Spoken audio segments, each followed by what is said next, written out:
La República de Roma ya no existe. Tras la escalada de violencia para hacerse con el poder, Julio César es asesinado por los aristócratas. Pretenden mantener al Senado como autoridad política de Roma, pero la tentativa fracasa. La era de los emperadores comienza con César Augusto. Siglo I a.C. Bajo la soberanía del nuevo emperador, el Imperio Romano trata de expandirse y pone rumbo a las tierras que hay más allá del Rin. Pero la última conquista finaliza de un modo trágicamente violento. Las tribus germánicas se oponen al yugo imperial y se enfrentan a la autoridad romana. Frustran las ambiciones imperiales, reescriben la historia y desafían al imperio. El Imperio Romano, el bosque de la muerte.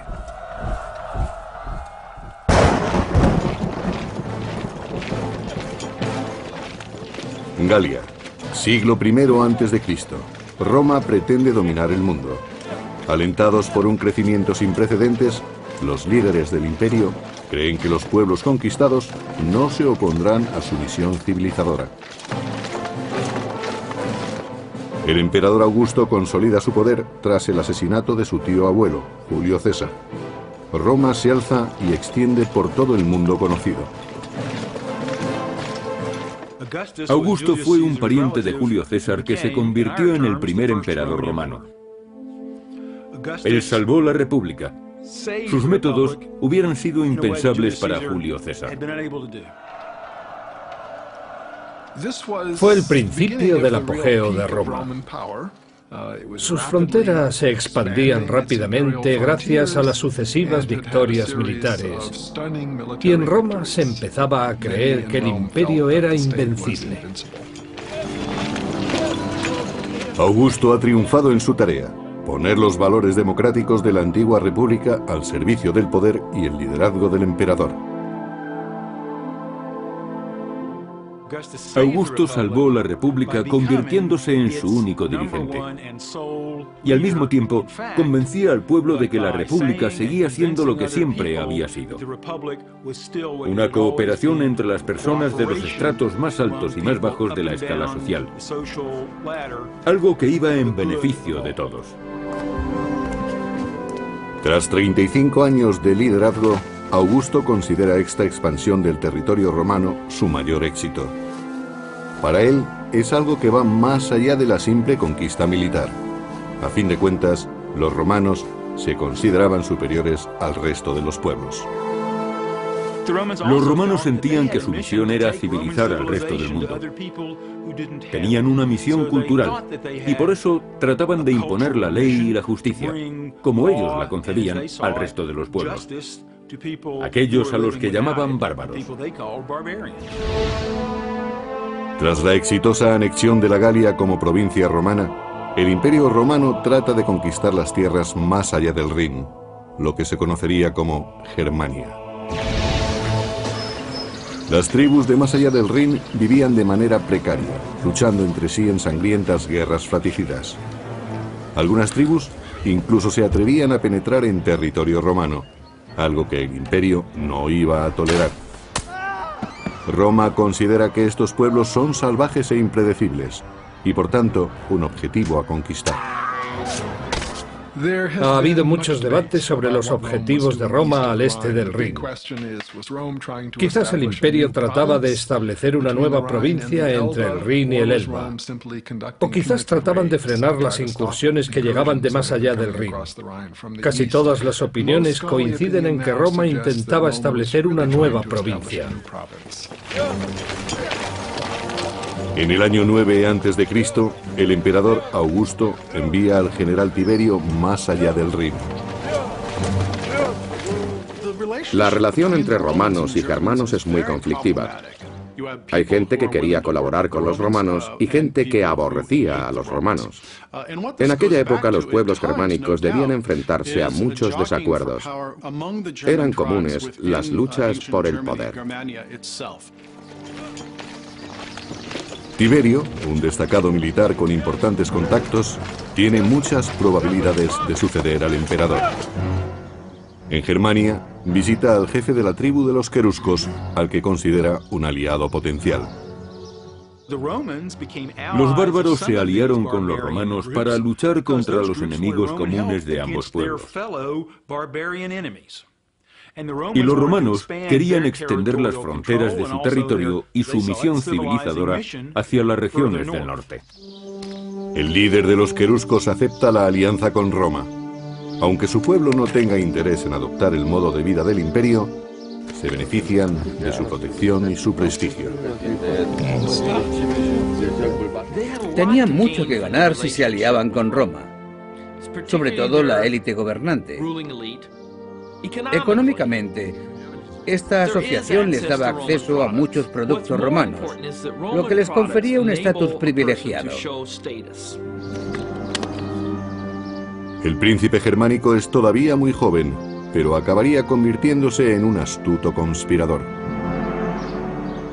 Fue educado en dos mundos, siguiendo las tradiciones de su pueblo y protegido por la gloria y el poder del imperio.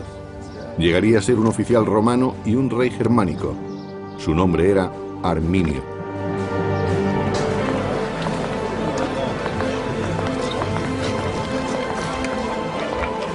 Gracias al poder militar del emperador Augusto, el imperio ha mantenido una relación pacífica con las tribus de la zona del Rin durante más de una década.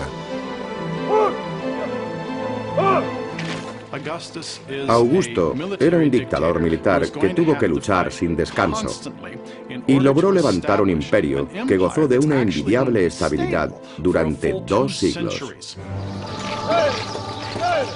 Arminio, el joven príncipe germano, acaba de cumplir 20 años y es comandante auxiliar al servicio del imperio. Las tropas auxiliares son un apoyo imprescindible para las 28 legiones oficiales del ejército romano. Augusto debía asegurarse de que se comprendiesen sus objetivos. Eran los mismos de los líderes tradicionales romanos: guiar al imperio en una guerra de conquista. En el año 6 después de Cristo, el general romano Tiberio viaja a Germania. Debe sofocar una violenta revuelta en la provincia romana de Panonia, las actuales Austria y Hungría. Tiberio dirige sus fuerzas contra los insurgentes que se oponen a los impuestos romanos y a su modo de vida. Los romanos intentaron imponer sus costumbres a los bárbaros a un ritmo mayor del que estos pueblos hubieran deseado. Por eso se enfrentaron a ellos. La revuelta dura ya 3 años y la situación es cada vez más complicada para el ejército romano. El emperador Augusto envía a sus tropas auxiliares. En la lucha, Arminio demuestra que domina las técnicas de combate romanas, distinguiéndose así ante sus superiores romanos. En palabras del historiador romano del siglo I, Velius Paterculus, bravo e inteligente. Arminio era un bárbaro fuera de lo común. Lo demostraban sus técnicas notables y sus ojos, que reflejaban el fuego de su espíritu. Arminio era consciente de que Roma trataba de un modo violento a sus provincias, aplastando cualquier atisbo de autonomía. Veía a los panonios en la misma situación en la que estaba su pueblo, en el norte de Germania, y estableció una relación entre ellos y su propia comunidad durante la campaña en Panonia. Pero Arminio sigue luchando al servicio del imperio y apoya con sus tropas auxiliares a las legiones romanas del general Tiberio. Mientras Roma lucha por mantener el orden en Panonia, en Germania, la influencia del imperio se hace sentir paulatinamente. El pueblo de Arminio, contratado para la construcción de carreteras y otros edificios, empieza a sacar partido de las costumbres romanas. Los bárbaros, especialmente los que vivían cerca del Rin, no consideraban que vivían en el mundo romano. Sin embargo, apreciaban las ventajas de la romanización. Desarrollaron una vida basada en el comercio y crearon comunidades más grandes, en oposición a las pequeñas comunidades en las que habían vivido tradicionalmente. En palabras del historiador del siglo III, Casio Dio, los bárbaros se adaptaban al modo de vida romano, se acostumbraron a tener mercados y a relacionarse pacíficamente. Cambiaron sin saberlo. En el año 7 después de Cristo, el emperador Augusto nombra a Quintilio Varo gobernador de los territorios al este del Rin. Varo era un comandante relativamente capacitado, pero también hemos podido comprobar que no se trataba de la persona más amable del mundo. Su descripción a cargo del historiador Velleius Paterculus no es demasiado halagadora. Quintilio Varo era un hombre de carácter afable y tranquilo, aunque tan limitado de mente como de movimiento, y más acostumbrado a los placeres que al servicio activo en campaña. La paz en Germania se adaptaba perfectamente a su carácter relajado. Varo se hace amigo de Arminio, que ha regresado a Germania como un respetable ciudadano romano.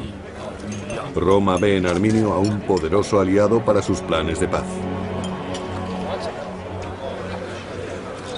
Los germanos aceptan las reglas romanas, pero solo para evitar enfrentamientos. A los germanos no les gustaba comparecer ante los tribunales romanos y no querían que los romanos arbitraran sus conflictos. Ellos ya disponían de un modo propio de resolver sus problemas.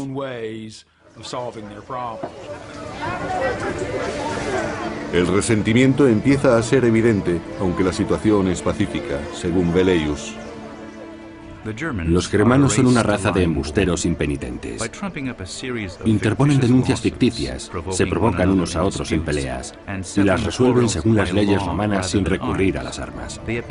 Así muestran que se sienten agradecidos por la justicia romana y que su naturaleza bárbara se está extinguiendo. Varo tenía experiencia como gobernador en pueblos acostumbrados a ser gobernados. Pero eso no tenía nada que ver con las expectativas de los pueblos germanos. La intrusión, de acuerdo con el historiador Casio Dio, empuja a Arminio y a otros jefes a tomar medidas. En lugar de tratarlos como a esclavos de Roma, Varo les exigía impuestos como a las naciones sometidas. Pero ellos no se consideraban una nación sometida y preferían recuperar el modo de vida que habían tenido en el pasado. Los pueblos germánicos de la ribera del Rin decidieron que habían aguantado bastante a Varo y su administración, la imposición del modo de vida romano y sobre todo la justicia romana. Por eso decidieron tenderle una trampa y deshacerse de él. Y nadie se encontraba en mejor situación para ello que Arminio. Durante 3 largos años, el general Tiberio había luchado para sofocar las revueltas en la provincia de Panonia.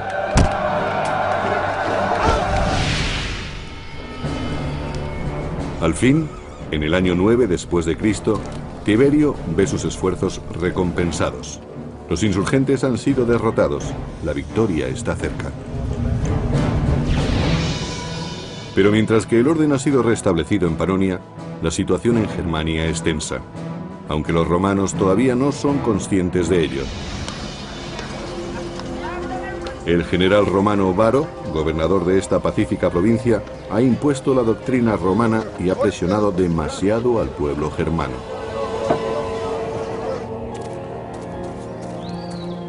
Los germanos, liderados por Arminio, se han cansado de pagar los impuestos romanos y de ser esclavos en su propia tierra.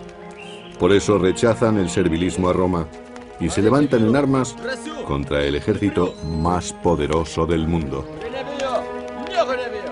No todos los caudillos germanos están de acuerdo con el levantamiento. Uno de ellos, un hombre llamado Sellestes, considera que el riesgo es demasiado grande, pero Arminio convence al resto.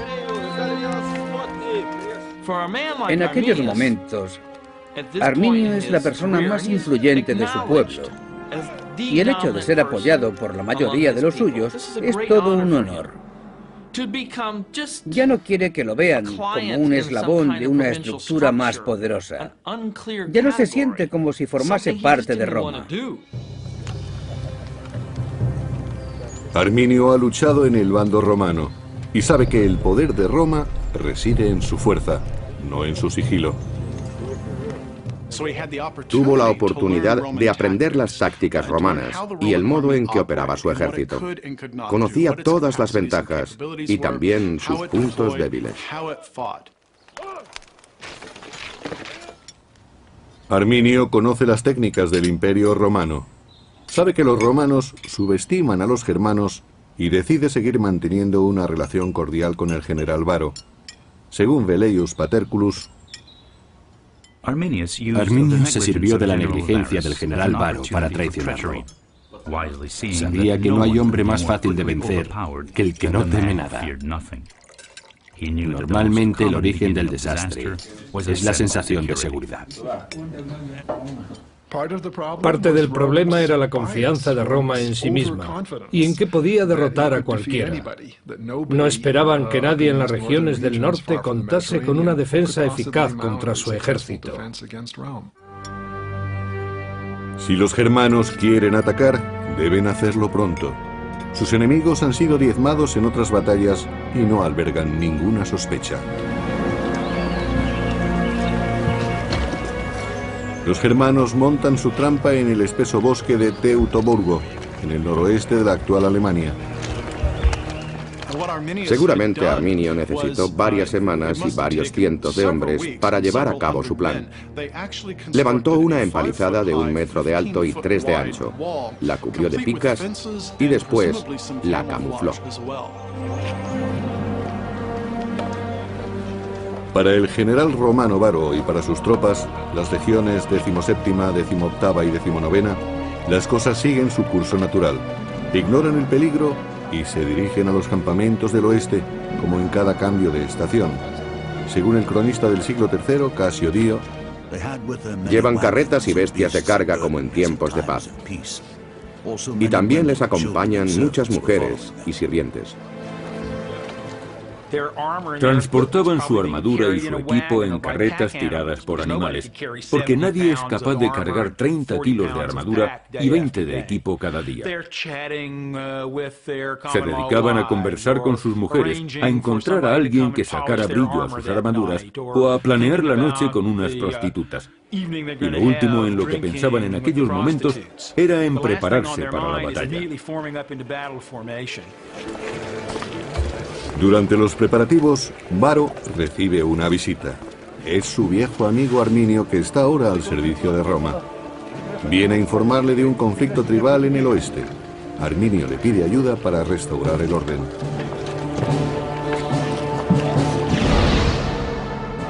El supuesto levantamiento se ha producido en una zona poco conocida, llamada Calcrise, cerca del fuerte romano de Halter. Es el destino de las tropas de Varo. Varo moviliza a todo el campamento. Varo ha entrado en territorio germano pensando que se trata de una misión pacificadora. No está preparado para luchar contra los bárbaros. Los bárbaros están experimentados en la guerra de guerrillas y conocen tácticas que pueden aniquilar a toda una legión romana. La larga columna de soldados, civiles y carromatos serpentea por los bosques germanos. Varo no espera que haya problemas, pero está en suelo desconocido. Por eso se muestra prudente y dirige su comitiva con cautela. En algunas excavaciones arqueológicas se han encontrado cencerros que se rellenaban por dentro. Así conseguían silenciarlos. Con los cencerros silenciados, la columna prosigue su marcha. Las tropas van en cabeza y nadie sospecha que avanzan directos hacia una trampa. El caudillo germano Sellestes sigue sin confiar en el plan y trata de prevenir a Varo de la traición de Arminio, pero solo consigue ser apartado.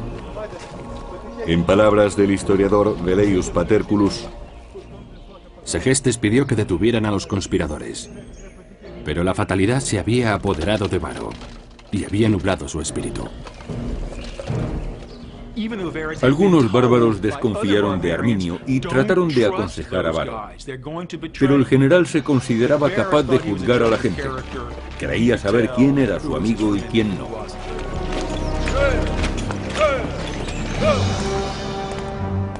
Varo conduce sus tropas hacia una trampa. Y el general Tiberio regresa a Roma después de haber vencido en Panonia. El emperador Augusto ve la victoria de Tiberio como una prueba irrefutable del poder del imperio. Roma es invulnerable.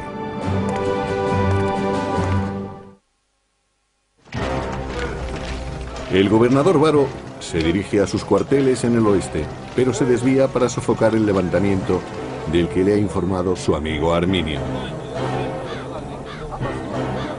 En realidad, Varo se acerca cada vez más a la trampa. Está en las profundidades del bosque de Teutoburgo, en una zona conocida como Calcrise. Los soldados se desplazaban sobre bancos de arena y estaban rodeados por la espesura del bosque. Se trataba de una zona de paso muy complicada, por lo que la columna romana tuvo que estrecharse. Los legionarios romanos marchaban en filas de 6 u 8, y en esta zona formarían filas de 4 o de 2. Además, los soldados se veían entorpecidos por la presencia de sus familias y de las bestias de carga que los acompañaban. Cada vez les costaba más avanzar. Los caminos estaban encharcados o cubiertos de barro y lodo, y además estaban cerca de las rías, por lo que encontraban muchos barrancos a su paso. Era muy peligroso. Esa era la ruta por la que se desplazaban los soldados de Varo. La peor ruta que podría haber escogido.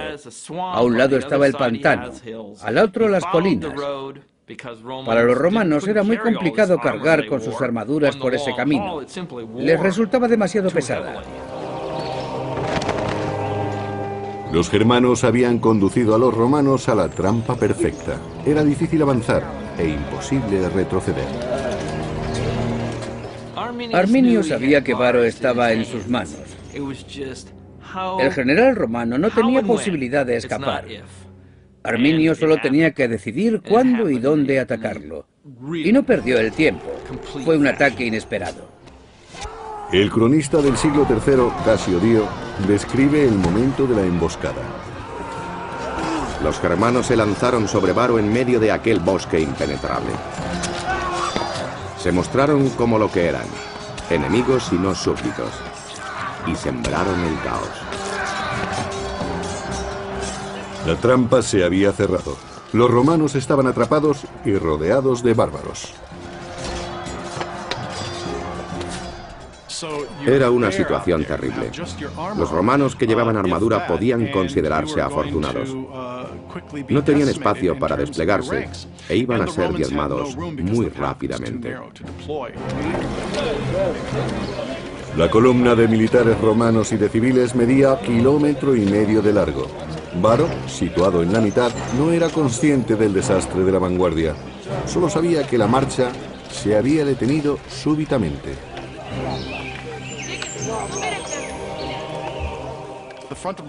La vanguardia de la columna iba a ser la primera en caer, y no les era posible comunicarse con la retaguardia en esas condiciones.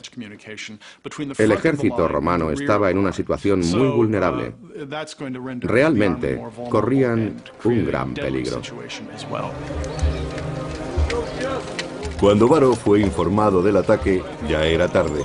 No había tiempo de prepararse ni de escapar.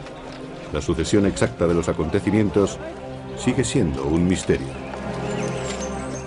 Creo que en esta batalla el desenlace estaba decidido menos de 1 hora después, pero las escaramuzas pudieron continuar durante el resto de la tarde. Los legionarios tuvieron que asumir lo inevitable. Debió de ser un golpe muy duro para los romanos. Eran el imperio, el ejército más poderoso, como los Estados Unidos actualmente. Cada vez había más bajas entre los romanos y, según Casio Dio, empezaron a llegar más germanos. Las fuerzas del enemigo aumentaron. Los germanos que dudaron en un principio se unían ahora con la promesa del saqueo. Y quedaba la peor deshonra. 2 de las legiones perdieron sus estandartes de águila a mano de los bárbaros. El águila era un símbolo religioso para los legionarios. Era literalmente el espíritu religioso, algo que les protegía y les guiaba a la victoria. Si perdían el águila en combate, o si era apresada por el enemigo, los romanos se sentían como si les hubieran robado el espíritu. Y sin espíritu la derrota era segura, pero mucho peor que la derrota era la deshonra. Y no había nada más deshonroso que dejar que el símbolo del espíritu del soldado cayera en manos enemigas. Era lo peor que podía ocurrirles.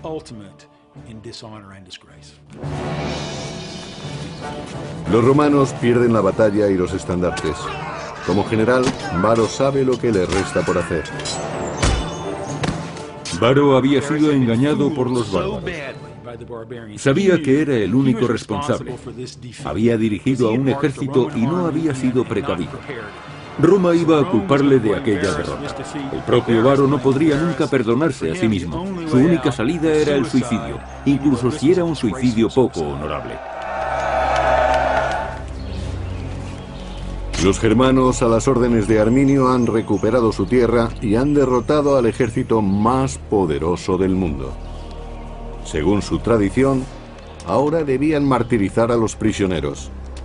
El escritor del siglo II, Florus, lo describe. Nunca hubo una matanza más cruel que aquella en los bosques. Nunca hubo tantas ofensas proferidas por bárbaros, especialmente hacia las figuras de los legisladores. A algunos hombres les sacaron los ojos, a otros les cortaron las manos. A uno le cosieron la boca después de cortarle la lengua.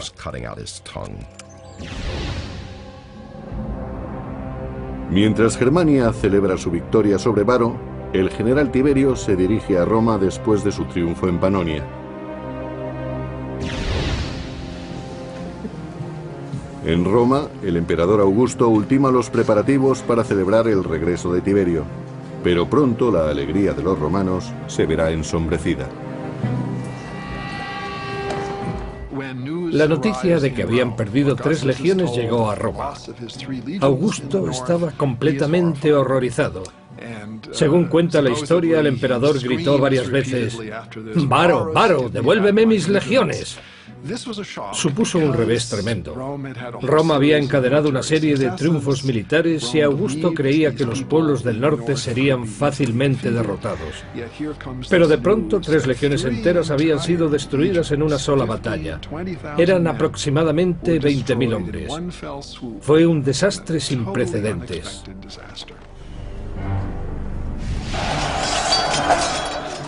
Y ahora que los queruscos y otras tribus bárbaras habían escapado a su control, ¿qué les impedía asolar Roma?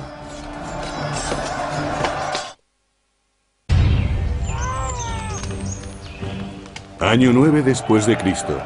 Las legiones romanas están siendo diezmadas en el norte. Cuando el general Tiberio regresa a Roma, encuentra al emperador Augusto destrozado por las noticias de la terrible pérdida.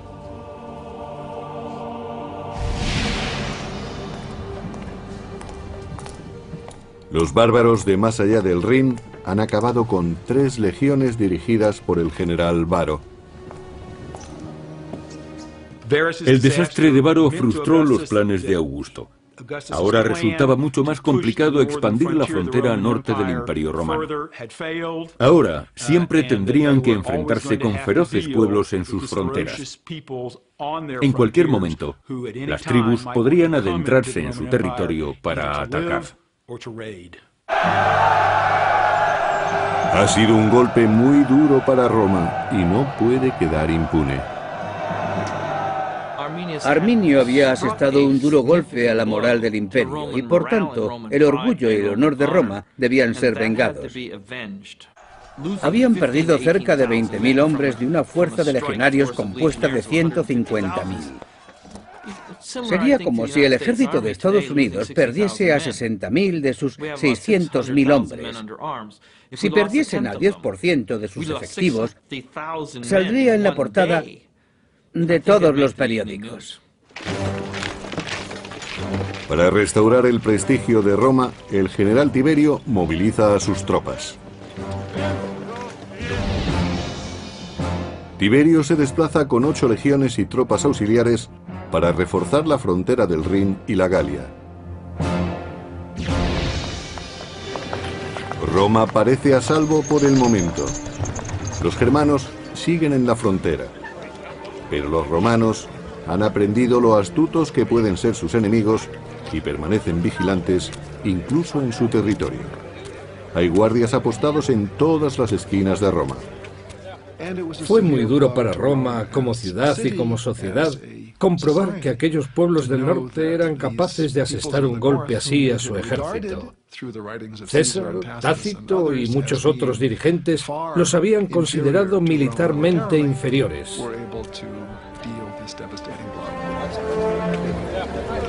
Roma, el paradigma de la civilización occidental, de pronto se siente vulnerable.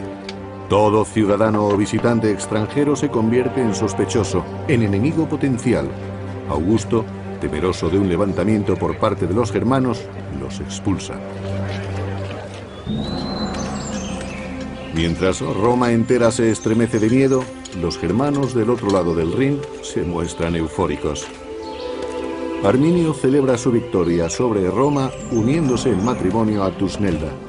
Se trata de la hija del caudillo rival, Seyestes, que trató de prevenir a Varo de la traición de Arminio. En contra de los deseos de su padre, Tusnelda se deja raptar por Arminio. Las mujeres germanas eran increíblemente fuertes. Podían llegar a matar a sus hombres si se rendían en combate. Eran mujeres que se tenían en muy alta estima y querían unirse con el mejor hombre posible. Tusnelda vio en Arminio al mejor de todos los germanos y decidió que ella no merecía menos. Su victoria sobre las legiones romanas confiere a Arminio una enorme influencia sobre su pueblo. Ahora, como rey de los queruscos, crea una coalición de líderes tribales. Arminio pensó que su espectacular victoria le daría fama y que ocuparía un cargo que nunca había existido entre los germanos, el de rey.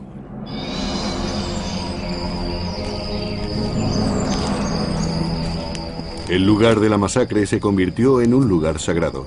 Se mantuvo intacto para conmemorar la victoria y rendir culto a los dioses germanos.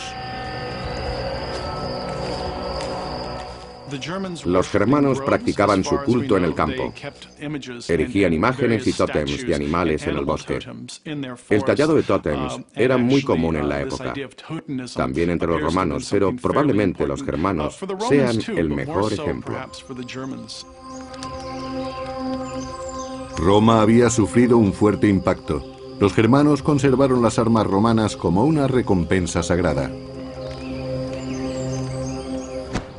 Las espadas, picas y escudos eran obras de artesanía y su fabricación requería muchos materiales. Económicamente eran muy valiosos, pero parece ser que en muchas circunstancias el valor ritual era más importante. Se han encontrado cientos de ellos con ornamentos que indican que pertenecieron a oficiales. Algunas de estas armas tienen detalles en oro y plata. Gracias a su astucia y a la violencia, los germanos han conseguido recuperar su territorio, al menos por ahora. Pero Roma no está dispuesta a rendirse. Los romanos se dieron cuenta de que tenían un grave problema en el Rin. Decidieron reagruparse, lo que significó reclutar más soldados y establecer nuevas alianzas con los bárbaros. Al cabo de un tiempo, Roma envió nuevas expediciones más allá del Rin. Su intención era pacificar el área, pero también pretendían recuperar su honor perdido en la batalla contra Arminio.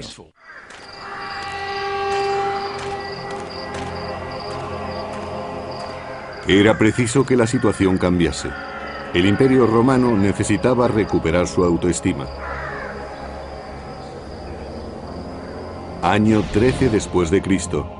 4 años después de la masacre, el emperador Augusto manda a Germánico, general de las tropas romanas, a luchar contra Arminio y los bárbaros queruscos.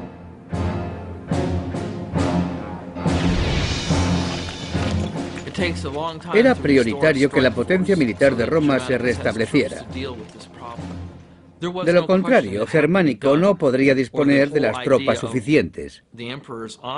No había discusión posible. El honor del emperador y probablemente su vida estaban en juego. Era un problema que había que solucionar enseguida. La fuerza interior de los romanos se alimentaba de venganza, de odio y de furia. En aquel momento no existía la idea de compasión ni de humanidad. Eran un pueblo despiadado. Enviar a Germánico a Germania fue una de las últimas órdenes que daría Augusto. Un año después, a los 77 años, murió abatido por las consecuencias de la derrota. No pudo completar su visión del imperio. Sin descendencia, Augusto nombró a Tiberio como su sucesor. El emperador Tiberio trató de recuperar el honor de Roma y el de Augusto. Augusto había alcanzado la gloria en numerosas campañas militares, pero nunca se recuperó psicológicamente de aquel golpe. Murió pocos años más tarde. En muchos aspectos sintió que su legado había sido destruido. Augusto, que había dedicado su vida a romanizar el mundo, murió por el peso de la derrota. Lo que se había perdido en Germania nunca se volvería a recuperar, pero los germanos habían de pagar por la humillación sufrida. Una sangrienta batalla supuso la gloria para el caudillo germano Arminio y para los bárbaros. La misma batalla que socavó la confianza del imperio. Pero Roma no se rendía. El general romano Germánico marcha hacia Germania. Su único objetivo es la venganza y decide atacar una tribu afín a Arminio. Como desafío, las tribus queman sus propias aldeas para privar a los romanos de cualquier cosa de valor. No había mucho que saquear en las ciudades de los bárbaros. Tenían asentamientos cada vez más grandes, pero podían desaparecer en cualquier momento y regresar más adelante. Mientras, el enemigo derrochaba dinero en una campaña que no aportaba ningún beneficio. La guerra se había convertido en algo deficitario económicamente. El historiador del siglo I, Tácito, pensaba de otro modo. Germánico ordenó a uno de sus generales atacar a la tribu de los brusteros, y en la vorágine de la matanza hallaron el águila de la 19ª legión que habían perdido con Varo. Las tropas marcharon después hacia la frontera, arrasándolo todo a su paso.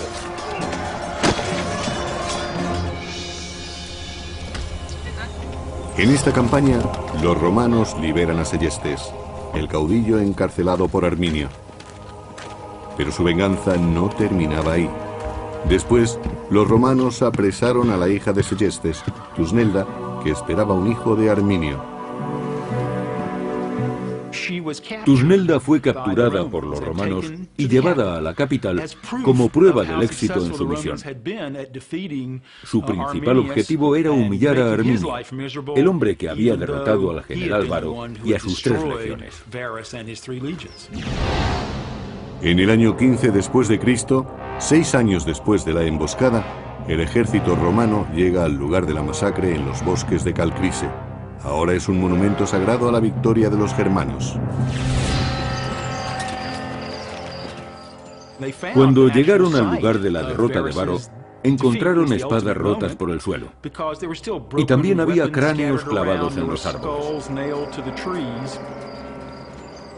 Talla tuvo que ser horrible. El valle estaba lleno de huesos que probablemente pertenecían a los vencidos, salvo los oficiales que seguramente habían muerto en la horca o degollados por los germanos. Así era como practicaban los sacrificios. El historiador del siglo I, Tácito, describe así la escena. Había huesos por todas partes, diseminados en los lugares donde los hombres trataron de huir y amontonados donde resistieron. Y al lado descansaban armas rotas y huesos de caballos. Los cráneos humanos estaban clavados a los árboles. No muy lejos se alzaban los altares bárbaros donde fueron sacrificados los jefes. Sin duda fue sobrecogedor para Germánico y sus hombres. Se dieron cuenta de que podían ser los restos de sus familiares o de sus amigos. Eran sus compañeros de armas. Y los enterraron. El entierro y su ritual eran muy importantes.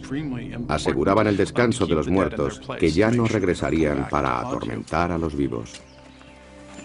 El historiador Tácito dice: los romanos enterraron los restos de las 3 legiones. No sabían si estaban enterrando a amigos o a desconocidos, pero la ira que sentían hacia el enemigo era la misma. Todos sufrían y maldecían. Fue muy significativo para Roma demostrar que recordaba a sus veteranos.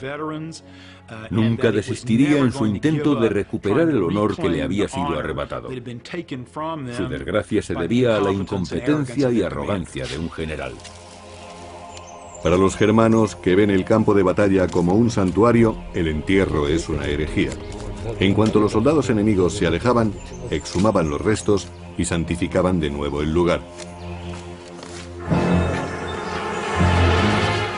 Arminio, que había derrotado a Roma 6 años antes, se siente amenazado por el retorno de los romanos. El giro de los acontecimientos le preocupa. Tácito describe su rabia. Arminio, colérico por naturaleza, enfureció cuando su mujer fue capturada. El destino de su hijo sería la esclavitud. El general se dejó llevar por la ira y declaró la guerra a Segestes y al imperio. Estalla la guerra. Las fuerzas de Arminio están familiarizadas con el entorno y una vez más sacan partido de su ventaja contra las tropas romanas. Las legiones romanas eran superiores cuando podían elegir un campo de batalla llano y extenso. En ese tipo de terreno tenían más espacio para maniobrar y podían avanzar en formaciones compactas. Y en aquel momento no se daba ninguno de esos factores. No era llano, no había sitio para maniobrar y no podían agrupar sus unidades. Pero Germánico logra tender una trampa al enemigo y lo atrae a campo abierto. Los romanos han ganado esta batalla, pero no la guerra. La dificultad del terreno, el coste de la campaña y la tenacidad de los bárbaros despojan a Roma de cualquier esperanza de victoria. Durante muchos años los romanos realizaron incursiones en el este del Rin e incluso intentaron capturar a Arminio, pero no tuvieron éxito. Ni Arminio ni Germánico vivirían para ver los resultados de sus esfuerzos. 3 años más tarde, en el 19 después de Cristo, ambos murieron de un modo muy poco heroico. Germánico sucumbió a la enfermedad. Algunos aseguran que fue envenenado por un rival político en las intrigas de Roma. Ese mismo año, Arminio fue asesinado por sus soldados que consideraban despóticas sus maneras. Arminio estaba muy entregado a una causa: la libertad de su pueblo y la suya propia. Quería ser rey de todas las tribus germánicas. Pero estas no querían un rey. Querían autonomía, y Arminio se la había dado. El proceso había cambiado el concepto de Roma como imperio. Esta batalla frenó la expansión de Roma. Si no hubiera tenido lugar, no sabemos hasta dónde hubiese llegado el imperio por el este. Roma podría haber conquistado Alemania, Polonia y parte de Rusia. Nunca lo sabremos. Después de la batalla de Teutoburgo, Roma tuvo más en cuenta los riesgos de una expansión. El beneficio rara vez merecía la pena, pero las conquistas eran demasiado atractivas como para ser ignoradas.